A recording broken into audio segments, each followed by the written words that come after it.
Hello and welcome to the Daily Mill for Wednesday the 9th of April 2025. In today's Mill news, we've got an update from the Championship. Today's games, there's 3 of them. Now, the result that we needed to go our way didn't go our way, but to be fair, every single result yesterday that we needed to go our way did go our way. So, you can't have it all, can you? So the results from today's games in the Championship: Swansea 3, Plymouth 0, Oxford 1, Queen's Park Rangers 3, Coventry 1, Portsmouth 0. Now the thing with this game, Coventry game, obviously that's the result that went against us, is that it was 0-0 going into the 92nd minute, the 93rd minute, the 94th minute, and then guess when they scored? They scored in the 95th minute. Oh dear. I thought it was going to happen. It didn't happen. So they moved back up to 6, and now we're 5 points off the playoff places now rather than 3. So there you go. And we don't play Coventry. Be good if we did, but we don't. We've already played them twice. We do play Middlesbrough this Saturday, and big game. Tickets are still available. I reckon the atmosphere will be banging, absolutely banging. So there you go. Burnley and Norwich on Friday. Obviously, if Norwich win that, they can't go above us. So we don't. We're going to be 9th going into the game, Saturday kickoffs, and this is obviously, we know we've got Middlesbrough.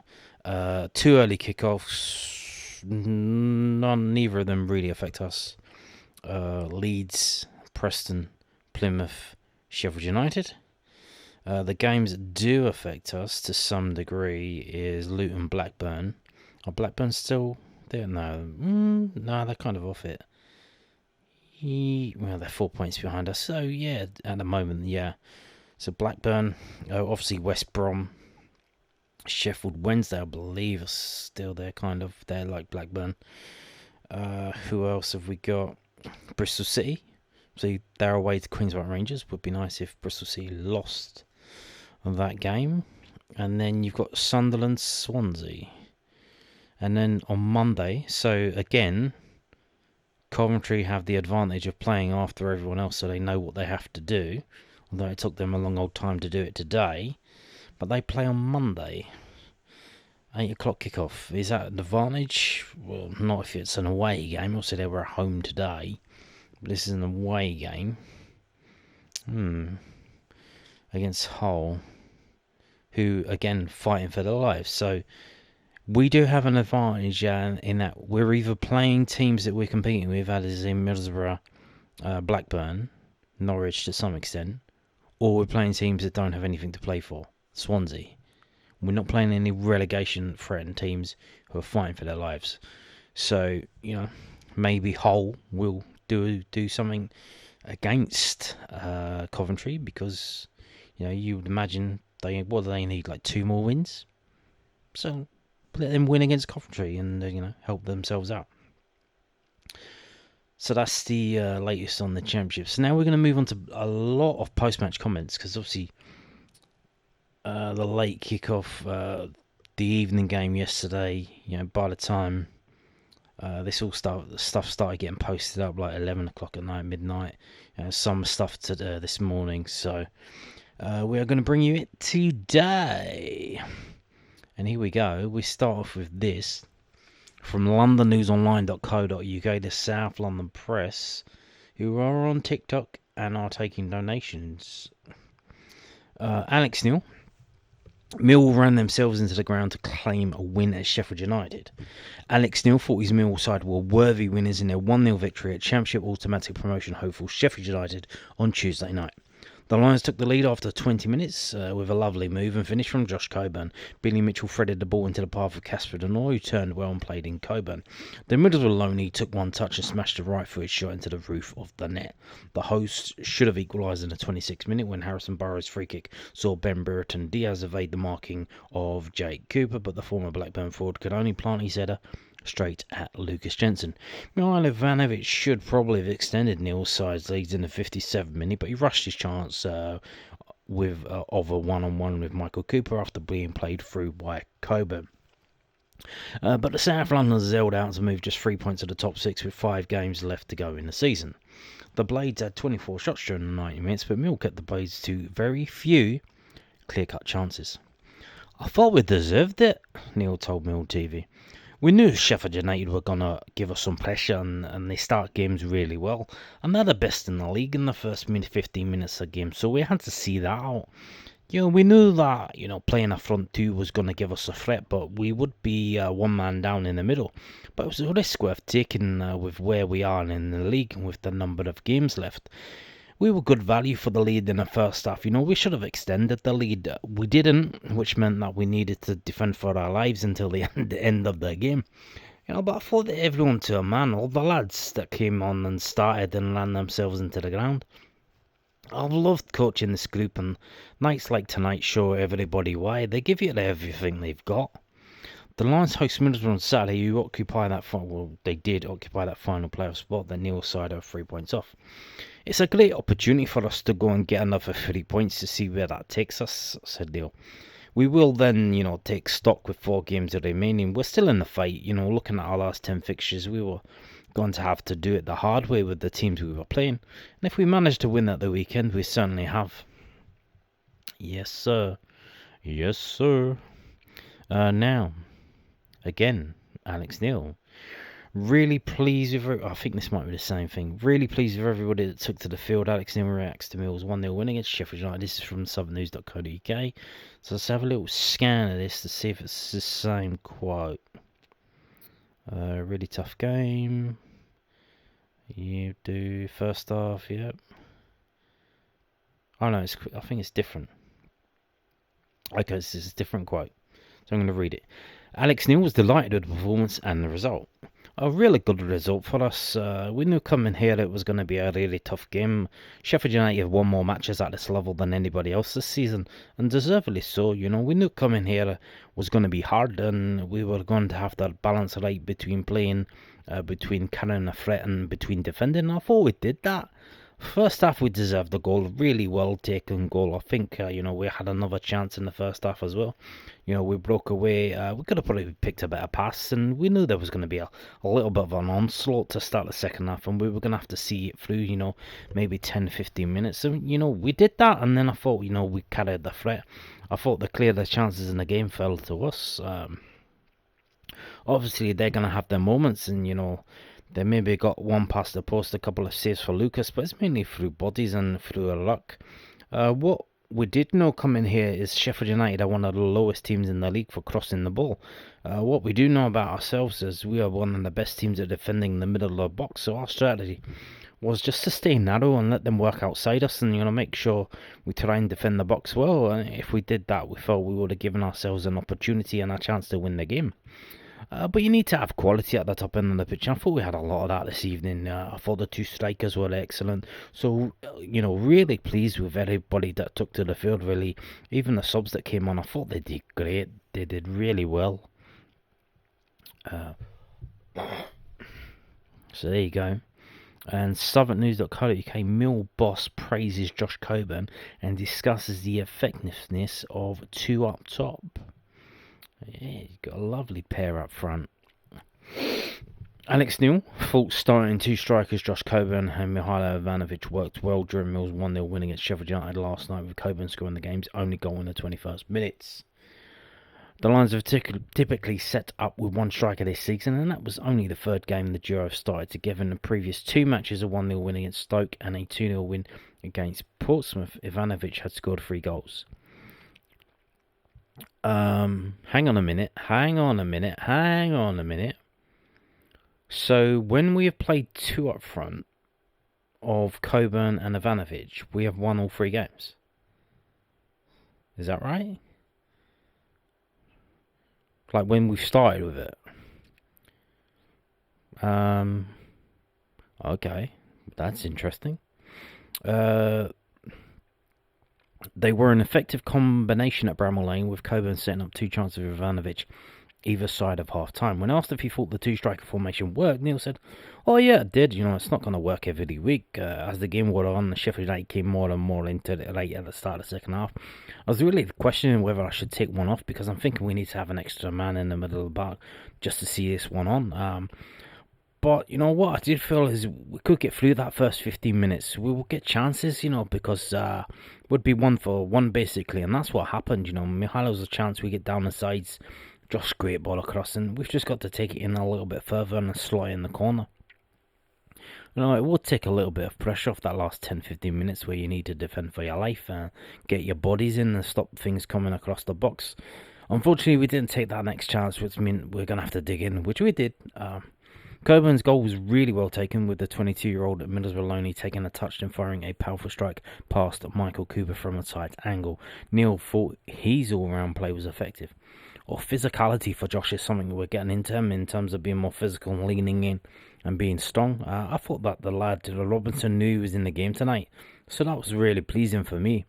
But what he's also got is he's got good feet for that big fella, and he can take it and he can link it and he can score a goal. He's good in there.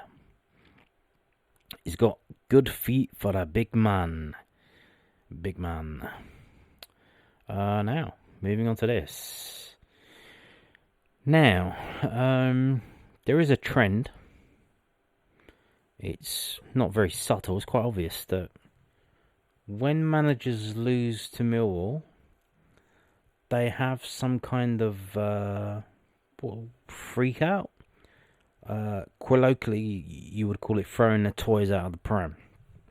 Mousinho did it, not Mourinho, Mousinho, John Mousinho of Portsmouth did it at the weekend in a story that was put out, but I didn't cover it on the channel because I'm not really into that. Apparently, someone was mean to him. And this is why it's bullshit. He said discriminatory language. What does that mean? If it was racist, he would have said racist language. If it was abuse, he would have said abuse. If it was offensive, he would have said offensive. But he said discriminatory language. What does that mean? And then obviously he doesn't tell us what was said, so he just insinuates that something bad was said, but then he doesn't quote what was said, and we don't know what was said. So, but funnily enough, it only comes out after the game, once they've lost. If they would have won the game, would that have come out? I would say probably 95% no, it wouldn't have happened. And here we go again with Sheffield United boss, who's the pressure, big pressure at the top of the table. Is he losing it? Can he handle the pressure? Because this is his second defeat in a row, and they've conceded ground in a 3-horse race. And he's come, he's thrown his toys out of the pram. And that's about 25 times. Sheffield United boss fumes over penalty decision in Millwall defeat. Chris Wilder was furious that referee Sam Allison fouled toward Sheffield United the penalty in their 1-0 defeat to Millwall on Tuesday night. The Blades wanted a spot kick in the first half for Jake Cooper pulling a nail and shirt from a corner, but the referee waved play on. Alex Neil's side claimed all 3 points. The first half strike from Josh Coburn, a result that moved them 3 points off the playoffs. Absolutely, said Wilder when asked if his side should develop any.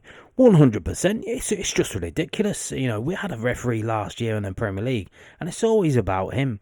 Everyone felt that before the game and during the game. I'm not trying to get anyone booked or sent off, but Josh Coburn fouled both of our centre-halves about 25 times, and he never produced a yellow card at all. I'm always frustrated when I see that the referee given to us off the back of what happened last year. He wasn't the reason we lost. We're looking leggy and anxious at the moment. Okay, so this doesn't cover... So they're just talking that. But there was another thing that he was moaning about this referee, as you can see here, where he's moaned about not getting a penalty, which there wasn't a clear-cut penalty, not at all.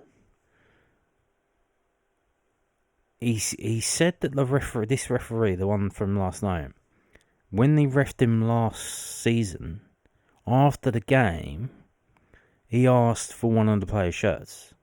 Like, they swap shirts. So I don't know if he would have swapped his referee shirt, whether he just wanted the shirt or he's going to swap the referee shirt or what, I don't know. But yeah. So he basically, I think he's trying to get the ref in trouble, but yep, toys out the pram. Now, we got this from southernnews.co.uk, Alex Neil. It's just one game, isn't it? Alex Neil Mills' playoff chances, 5 games left in the season. So here we go again. They're asking him again. Can we really get in the playoffs? Really? Yes, really. Alex Neil said he would fancy Mills' chances if they made it into the playoffs. The Lions have stayed in touch with the playoff chasing pack over the past few months before closing the gap to 6th place Middlesbrough. Well, they were 6th place to just 3 points by beating 3rd place Sheffield United 1-0 at Bramall Lane last night, while Borough lost 1-0 to league leaders Leeds United. Millwall have won 3 out of their last 4 matches and have the opportunity to catch Middlesbrough this weekend when they host them at the Den on Saturday, April the 12th. Neil thinks 3 points is not an insurmountable gap with 5 games left. Well, obviously, I told you at the start that that's now 5 points because we're chasing Coventry. Well, that's just one game, isn't it? We've been speaking about it week on week, and we win a game, we're closer, and everybody gets excited, and we lose a game. Well, that's your season done, and we don't want the season just to fizzle out. We want to be competing and fighting for something, and that's not easy to do. It's hard because there's a lot of good teams in this league, and what we've shown, we've shown it again tonight. We're resilient, we've got good players, and we're well set up, and we go about our work. It doesn't mean we're going to win next week, but what it does mean is we'll do everything in our power to try and win. And hopefully we can perform, as well as we've done in the last couple of games. And if we get to the playoffs, I'd fancy my chances, certainly. Well, yes, seeing as we're the only team in the league to have beaten Burnley, to have beaten Leeds, and to have beaten Sheffield United, those 3 teams, to have a win against them this season. The only team that's done that is Millwall.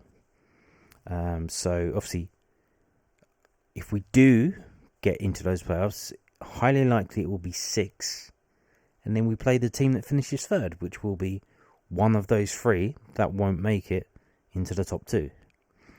So I fancy our chances as well, but I think it's going to be harder to get into the playoffs than it will be in those games in the playoffs, if that makes sense. Because obviously, especially if it's like Leeds or Sheffield United, because they were up there, they were clear, they were away, and they got pulled back down. And if one of them ends up finishing 3rd and has to go for the playoffs, they have to play the team that finishes 6th. If it's Millwall, I really, really do fancy our chances. But I think it's going to be harder to get in them. Because I think we can't afford any slip-ups, really. And that's insane because, we've already won 2 in a row. And now we need to win against Middlesbrough and Blackburn and probably Norwich, and then see where we are. And then, and probably here's the thing. If we do win all of our 5 games that are left, I think we're going in the playoffs. But that would be insane because this league is so hard that any team, that would mean that we would have won 7 in a row. If we win all of our games from the Portsmouth game to the end of the season, the chances of that happening are very slim.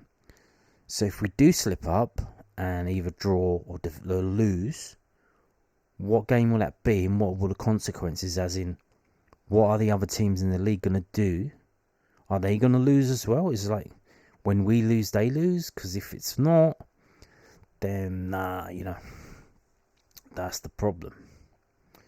So, injury update. What happened? So, got some news. This is from southernnews.co.uk. Alex Neil. Mill boss reveals why Japhet Tanganga missed the Lions 1-0 win against Sheffield United. He gives an update on Raheem Bangor-Williams, Zach Sturge and Aaron Connolly. So, Japhet Tanganga had surgery on a broken bone in his hand today. And this is the 8th, so this was published late last night. I think this was published about 11:30, something like that. So he had surgery on Tuesday.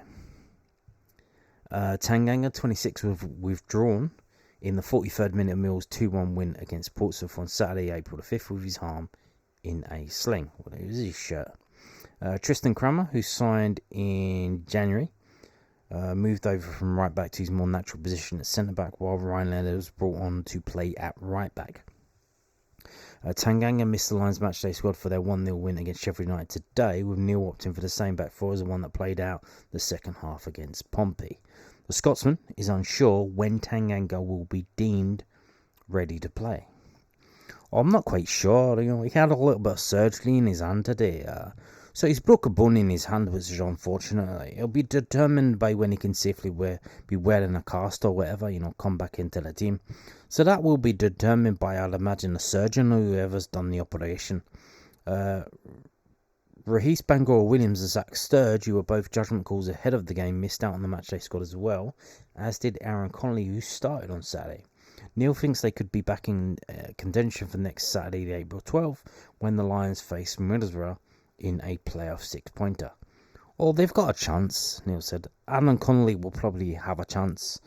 They're all ankles at the moment. Everybody can see that because the weather's brightened up. What's happened is that the pitches have went from really heavy to really hard.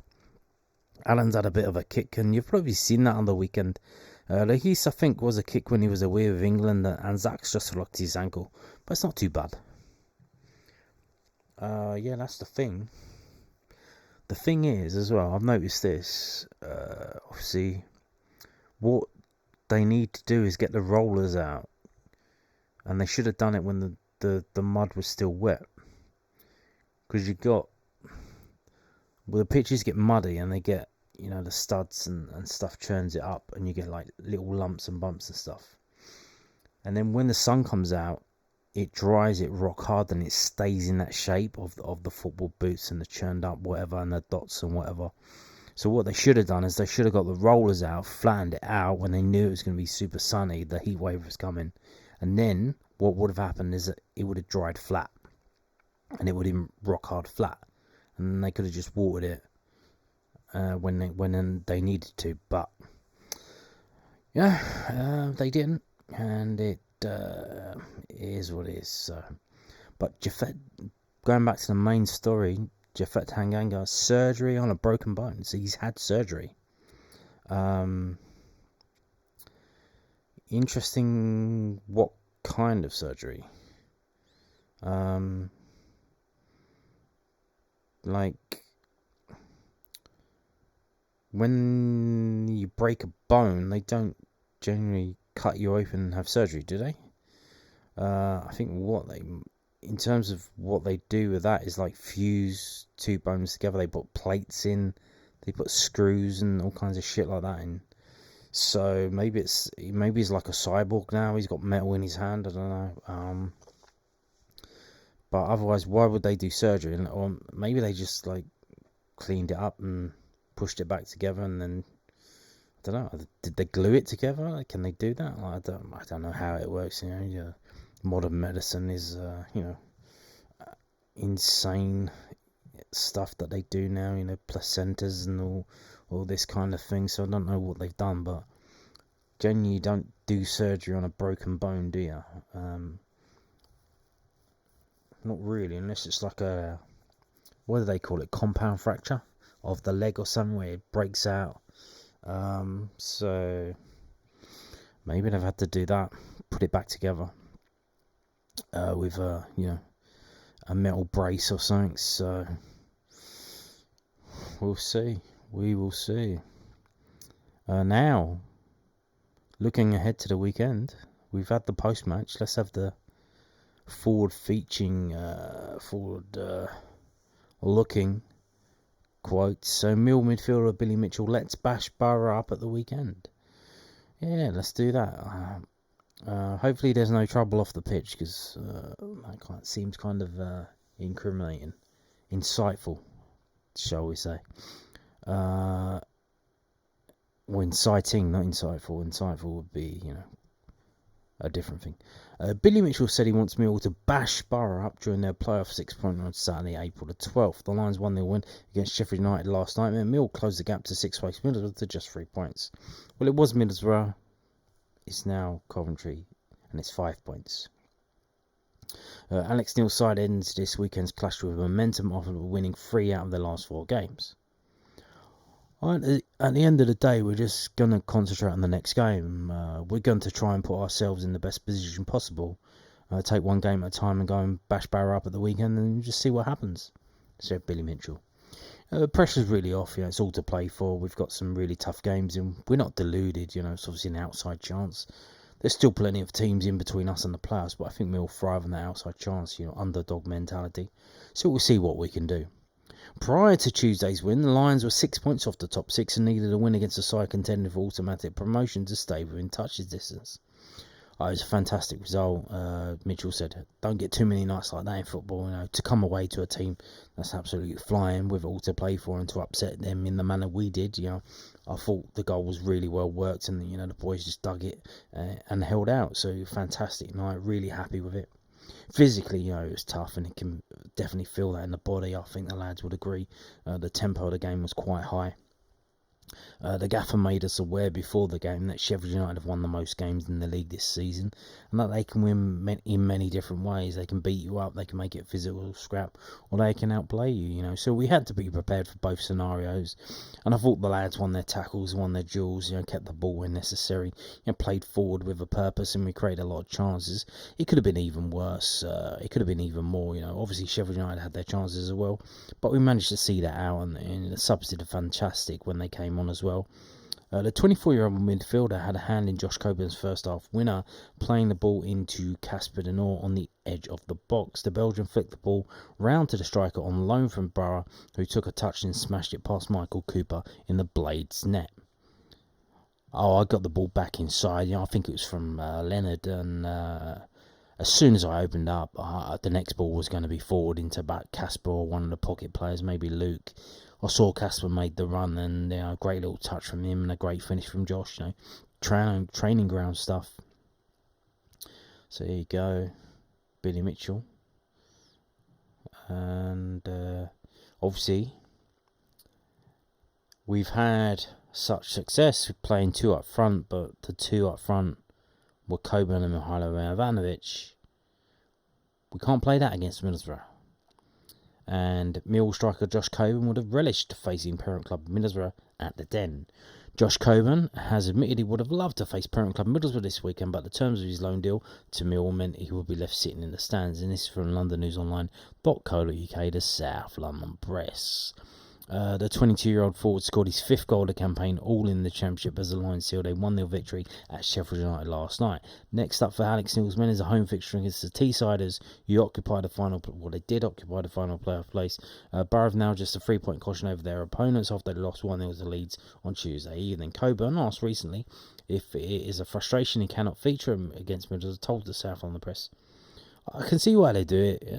A lot of fans would be annoyed if I scored the winner. It would be a bit weird because I've never played against Borough before, and I've always played for them.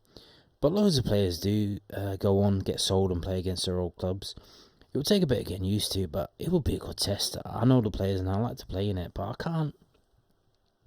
Millwall were keen to sign Coburn permanently in the January transfer window. A story broken on our website at the time, with head coach Neil telling our paper their big target man fitted the profile they wanted. Yes, indeed. Now, we got this.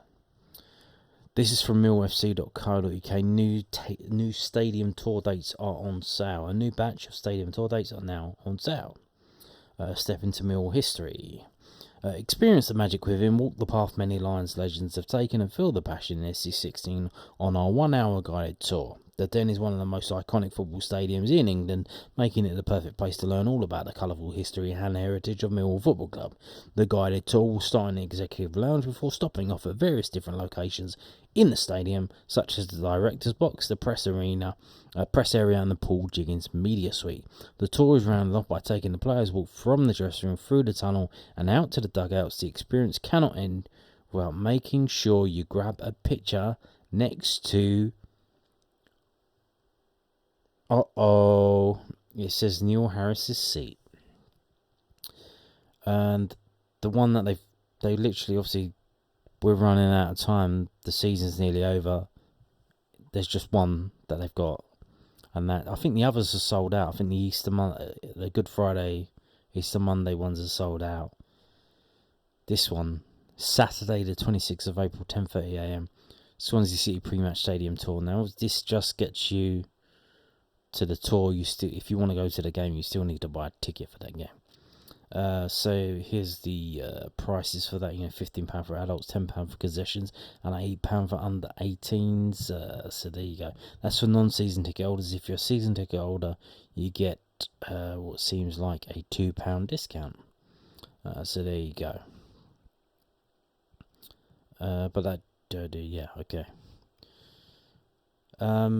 Yeah. Can someone fix the copy and paste on this? The experience cannot end without making sure you grab a picture next to Alex Neil's seat. All you got to do is, you got to delete the word Harris. Go move your cursor along to before the word Neil, and then write Alex. There's not a lot of work in it. You've got to delete one word and then add one other word. Pretty easy. So there you go. Now, that's it for the news today. We're now going to talk about the stats from the game.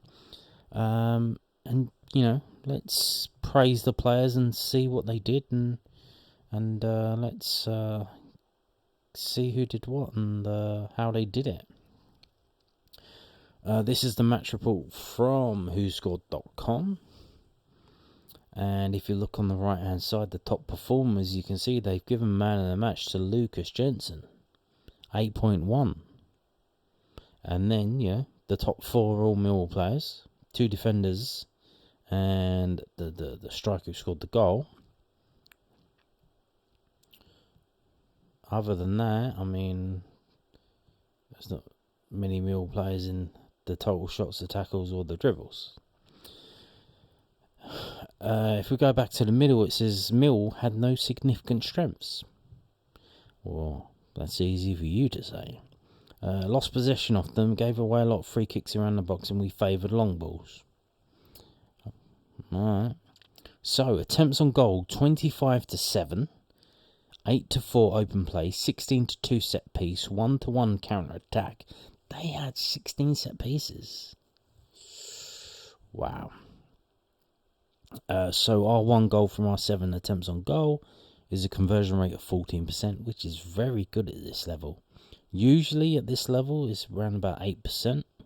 So 14% is very good. And here you can see we were mostly going down our right hand side, but a bit down the left as well. Shot directions, shot zones, action zones, player positions. So here we go.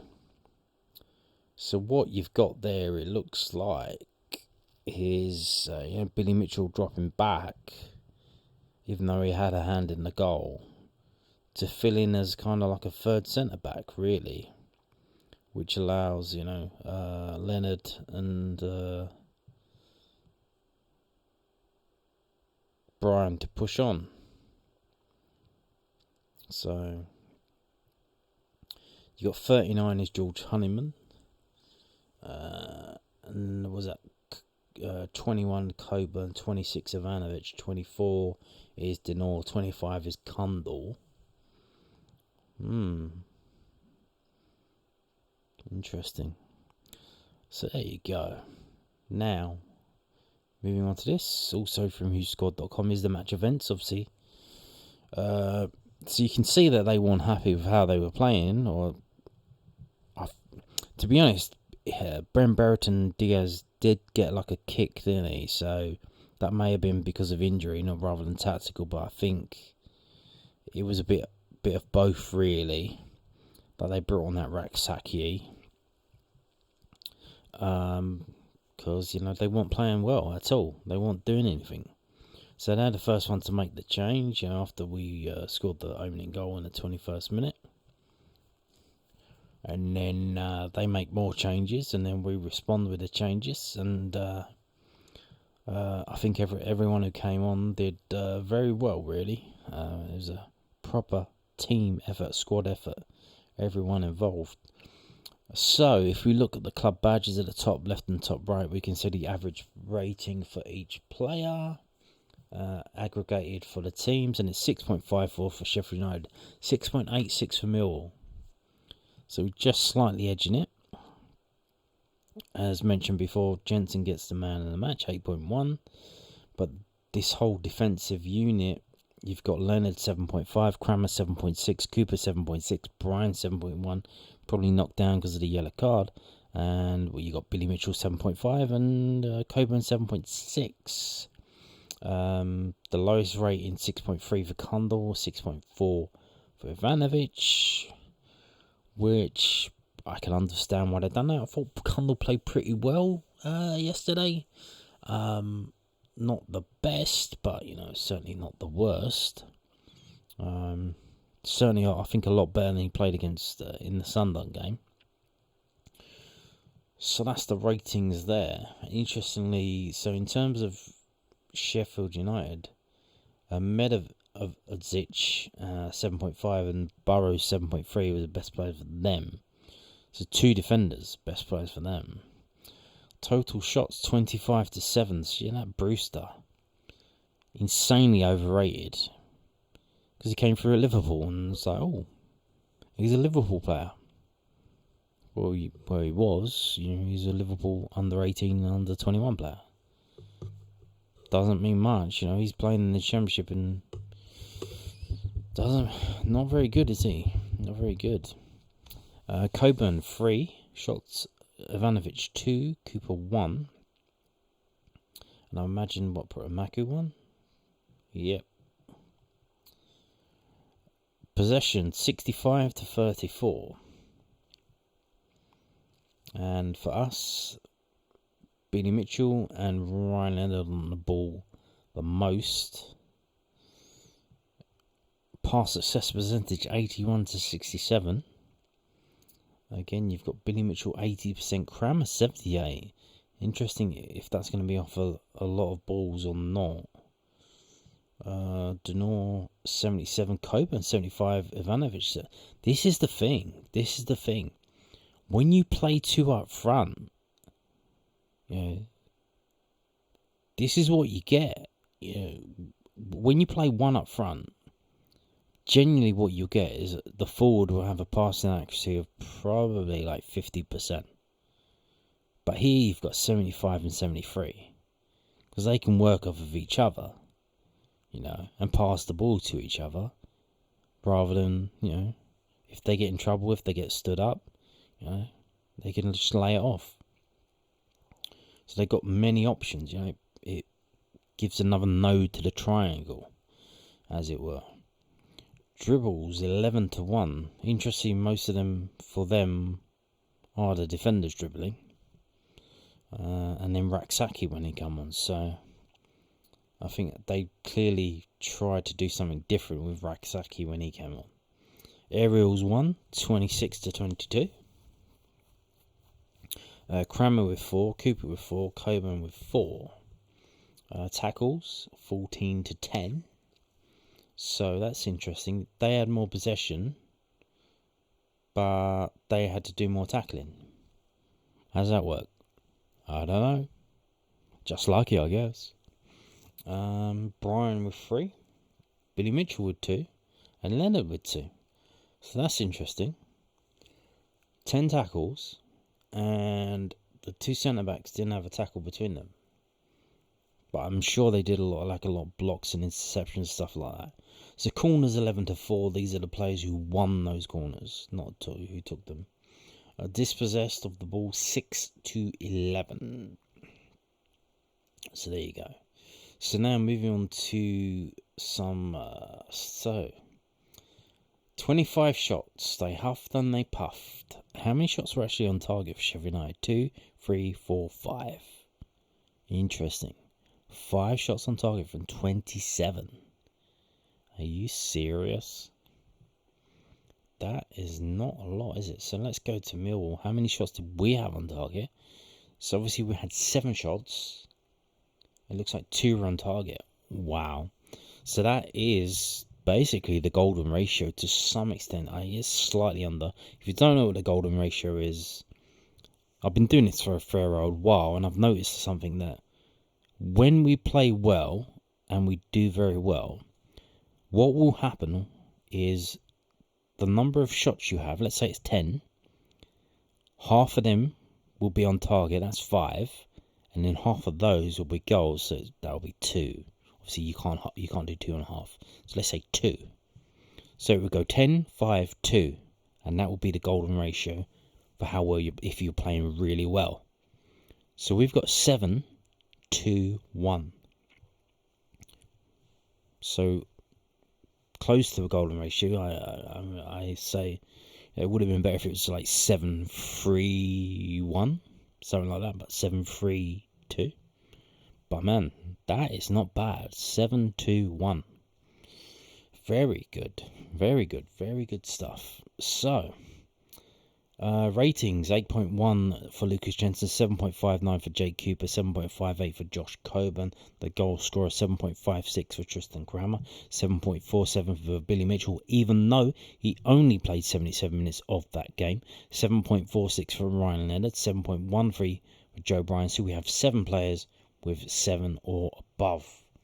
And then we've got, high 6s, 6.91 for Casper Denor, even though he got the assist. He was only on the pitch for 72 minutes. So the next 3 players here, their scores probably could have been higher. If they were, maybe not. I think some of them were getting a bit tired, obviously, 3-game week, but, and then, the players at the bottom of the ratings are how it should be. The 4 subs, because they've had less time on the pitch, so they should get a lower number in terms of rating because they had less chance to do stuff to get the rating. The one exception is, again, I can probably see why, but I think it's a bit harsh. But Luke Cundle, 6.26, and he got beaten just by Jules Saville, got 6.27. So very little in it, really, very little in it. And you can see here, just off of this, they both got, I think that's passing accuracy? Yeah, they both got a passing accuracy of 71.4. And aerials won. So Luke Cundle won 1 aerial, which in 65 minutes, obviously he's a wheeler. He's not the tallest, is he? But he had 17 touches, and George Saville had 16 touches. So in 65 minutes of football, Luke Cundle had 17 touches of the ball. And in, 23 minutes of football, George Saville had 16 touches of the ball. So it seems like he was getting more involved. Obviously, we had to do a lot of defending, so that kind of checks out. And the unused subs, AJ Matthews, Sheldon Kendall, Liam Roberts, and Ben Drake. Obviously, Ben Drake, left-sided left back for the under-21s. I imagine he's there because obviously Zach Sturge is injured, and maybe they've moved on from Murray Wallace. I don't know, but kind of a shame. But hey, so there you go. Bear with me 1 second because I've just realised that I forgot to load up fbref.com. So just let me do that now.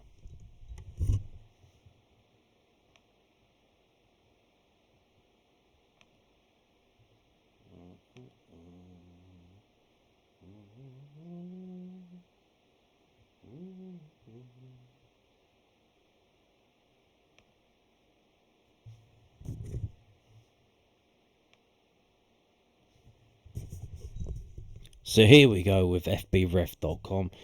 We go to this website because it's got the XG. So we look at the XG in the middle, and it's 1.5 for Sheffield United, and it's 0.5 for Millwall, which is incredible because we did have that chance from Ivanovic. That would have seemed like a good chance. But we'll find out at the end when we get to the shot list how good a chance it was. But that's pretty interesting. So 1.5 XG and they got 0. So that just goes to show that, the goal, obviously Jensen getting the man of the match on the previous whoscored.com. Just goes to show the defensive unit how well they did. They didn't concede a goal against a team that had 1.5 XG chances. So here's the match summary: 65 to 35 possession, 587 passes for them, 310 for us, and the accuracy was 77 to 64. Shots on target, 5 of 25, that's 20%. 2 of 7, 29%. Jensen made 5 of 5 saves. Their keeper made 1 of 2. So fouls, 5 to 18. Interesting that there was only 1 yellow card. Corners 11 to 4. Crosses 32 to 14. Touches the ball 697 to 444. Tackles 14 to 10. Interceptions 4 to 13. Aha, that is a lot. Aerials 124 to 21. Clearances 19 to 46. Wow. And offsides 0 to 2. Goal kicks 3 to 8. Throw-ins 33 to 18. Long balls 90 to 82.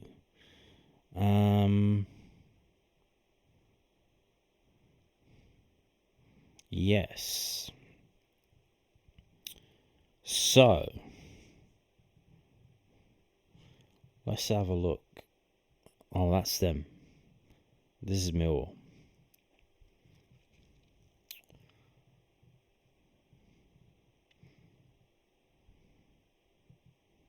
So you can see Ivanovic shots 2, shots on target 1, Coburn 3 shots, 1 on target, Maku 1 not on target, and Cooper 1 not on target. The expected goals, so Ivanovic with 0.3, Coburn 0.2, and he's the one who ended up getting a goal. Shot creating actions, George Honeyman again. 5 shot creating actions for George Honeyman. Obviously, he's on the dead balls. He's taking the free kicks and stuff and corners and whatnot. So that probably kind of checks out. Cool.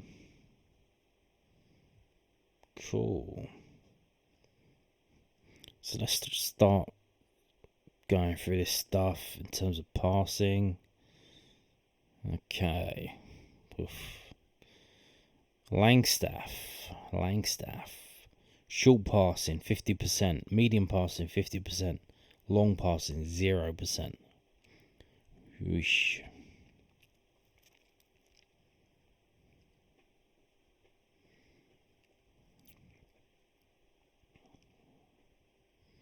Okay. Pass types. So you can see George Honeyman had 6 dead balls. So to get 5 shot creating actions by taking 6 dead balls, and obviously the open play stuff as well, not bad. And 1 in swinging, 2 out swinging, not bad. Defensive actions, tackles.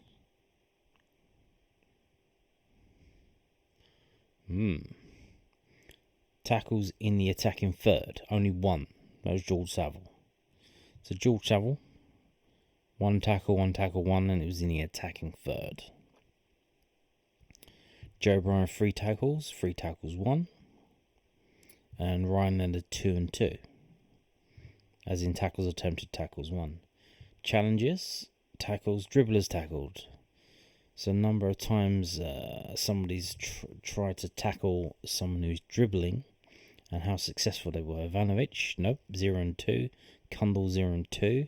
Billy Mitchell 1 and 1, so 100%. Joe Bryan 1 and 3, 33.3%. Jake Cooper 0 and 1. Ryan Ladd 1 and 2. Possession. Take-ons, as dribbling with the ball. Attempts and success. Maku 1, 0. Got tackled.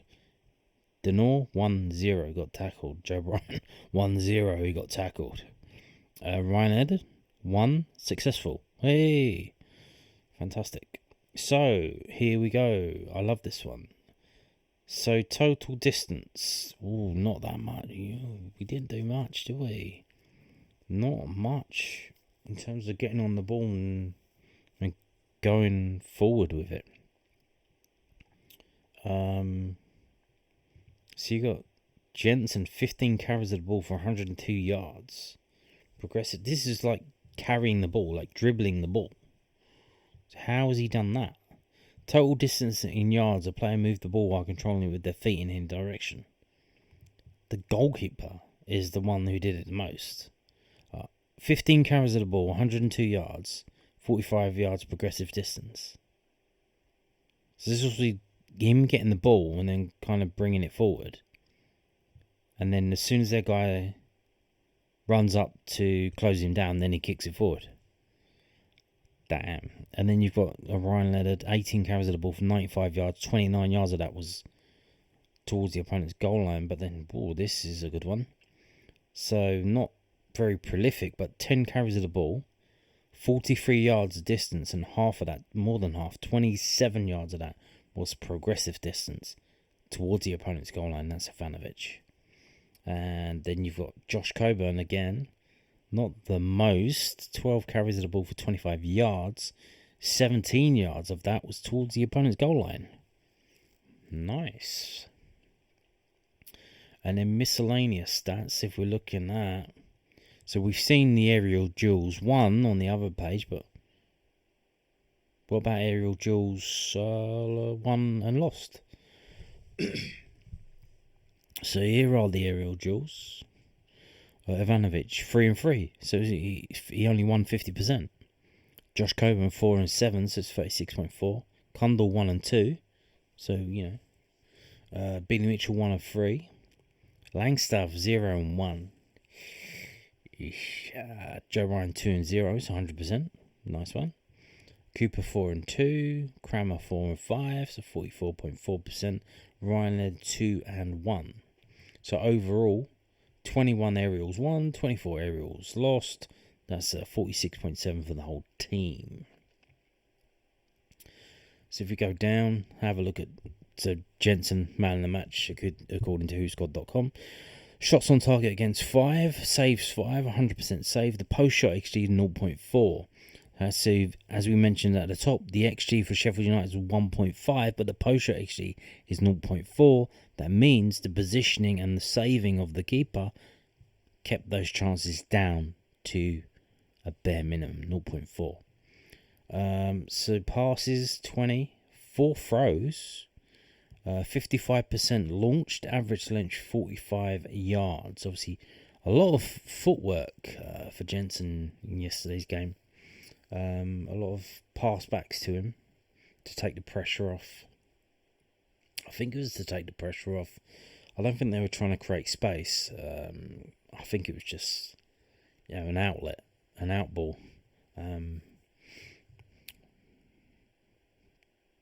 Goal kicks, you only had 8 goal kicks, 100% of them were long, average length 64.1 yards, 25 crosses from the opponent into our penalty area. One came out, he came out once and stopped it, Jensen, that's a stop rate of 4%. He's outside of penalty area, getting on the ball was 1, and his average distance from the goal line, his goal line is 14.7 yards, so that's basically on the edge of the box, isn't it? On the line, basically. So here we go. This is a long old list because obviously they had 25 shots. And I mean, look at this. What are they doing? So you can see they didn't have really that many shots. They would. I don't think they had the patience. They were just, as soon as they got close, they just took a shot, really. It's only at the end where they got 6 yards and 6 yards, but otherwise it's like a long distance, really. So first shot was Coburn off target, 13 yards of his head. And then Jake Cooper, 16 yards headed blocked. The goal was our third shot of the game, 12 yards right foot. 0.09 XG, that went up to 0.42 after he shot it. So that's just, poor goalkeeping there to some extent. And this is a chance here for them. Ben Brereton Diaz, 0.16 to 0.13 post shot XG, 10 yards of a header. Nice save there from Jensen. Nice save. And then these chances are not very good. 0.03, 03, 03, 03, 03, 07, 06, 03, etc., etc. And then this grey line is half time, and then we crack on. They have the first chance of the second half. First couple, 47-48. So 0.11 from Saki off target, 11 yards left foot. And this is the one. This is the seems to be. Oh no. So you've got the Saki one. I think is that the one that you kind of hit air kicked it. So this was the best chance of the game according to the XG thing, 0.29. But look at Ivanovic's chance. Why didn't he take a touch? Why didn't he take a touch? I don't know. He had so much time. The guy was like 10 yards behind him. So it's 0.21, and then it went down to 0.11. 20 yards of his right foot. Man, why didn't he take a touch? And then you've got all these chances. So they had so many chances, but they're so poor. Like 0.01, 0.3, 0.5, and off target, blocked, off target, blocked, saved, blocked, off target, off target, off target. So there you go. And on that note, thank you for watching, and goodbye.